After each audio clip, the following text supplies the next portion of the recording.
Two-handed technique. The two-handed technique is a method used during ultrasound-guided procedures in which the operator uses one hand to hold the ultrasound probe and the other hand to hold the needle or instrument. This technique offers several advantages.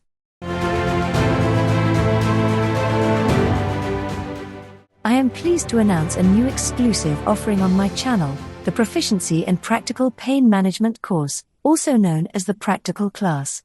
This course is tailored for pain doctors seeking to develop their skills from the basics in ultrasound or C-arm-guided pain intervention techniques. I will provide essential foundational knowledge and demonstrations through weekly lectures, making this valuable information more affordable. Take advantage of this opportunity to expand your expertise in pain management. Also, Masterclass members will have full access to previous videos and enjoy additional fundamental knowledge. Improved control and precision. By using the non-dominant hand to hold the probe and the dominant hand to hold the needle, the operator can achieve better control over both instruments, leading to more precise needle placement and overall improved procedural outcomes. Enhanced visualization. The two-handed technique allows the operator to continuously monitor the needle's progress on the ultrasound screen, ensuring accurate needle placement and minimizing the risk of injury to surrounding structures. Here are some tips to optimize the two-handed technique. Arrange the procedure setting so that the operator, patient, and ultrasound monitor are in a straight line. This setup promotes accuracy and ergonomics, reducing strain on the operator. Adjust body and hand positions. When changing targets, adjust your body and hand positions, as well as the monitor, to maintain optimal alignment and visualization. Utilize portable ultrasound machines. Portable ultrasound devices are more versatile and easier to move than larger, heavier machines, allowing for greater flexibility during procedures. Adjust table height and position. When moving to another position, use a motorized table to adjust the height and realign the operator, patient, and monitor for optimal ergonomics and visualization. In some cases, you may need to use your non-dominant hand to hold the needle, such as during a posterior knee injection. It can be awkward, but it's essential for safe and accurate needle placement. Practice using your non-dominant hand to improve control during these specific procedures.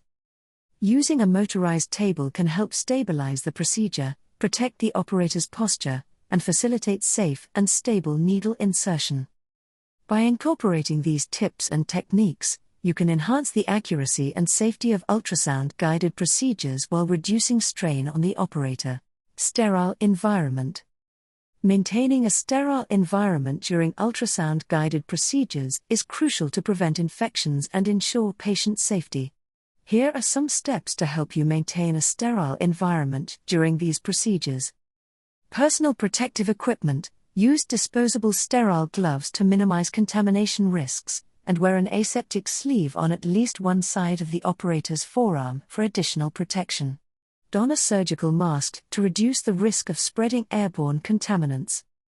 Sterile probe cover. Using a sterile ultrasound probe cover is essential to protect the probe from contamination and minimize the risk of introducing infection during ultrasound-guided procedures. At your clinic, creating custom-made plastic covers that have been decontaminated with ethylene oxide gas is a cost-effective solution. For aseptic condoms, repurposing Abgin condoms and decontaminating them in a high-pressure, high-temperature decontaminating machine can also be a practical approach to maintaining sterility while reducing costs.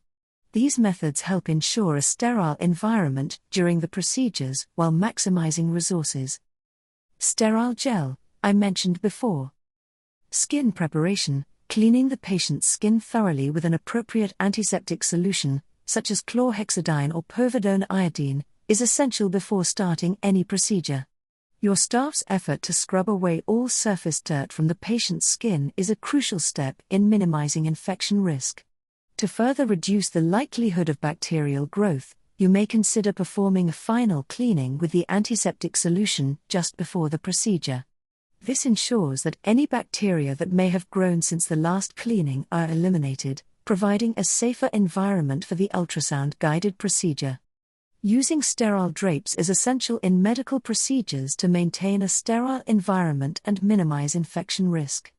They cover the patient's body and surrounding area, exposing only the area of interest. It provides a safe and comfortable workspace for the operator while designing the needle trajectory.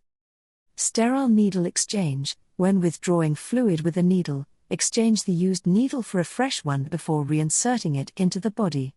Changing the needle helps to relieve pain from needle insertion, as repeated punctures can damage the needle tip and cause more soft tissue injury. This practice also helps to prevent contamination. Maintain aseptic technique: throughout the procedure, be vigilant about maintaining aseptic techniques. While inserting the needle under ultrasound guidance, doctors often focus on the needle's progress on the monitor, which can lead to potential risks. It is important to pay attention to the needle's contact with the skin and the ultrasound probe.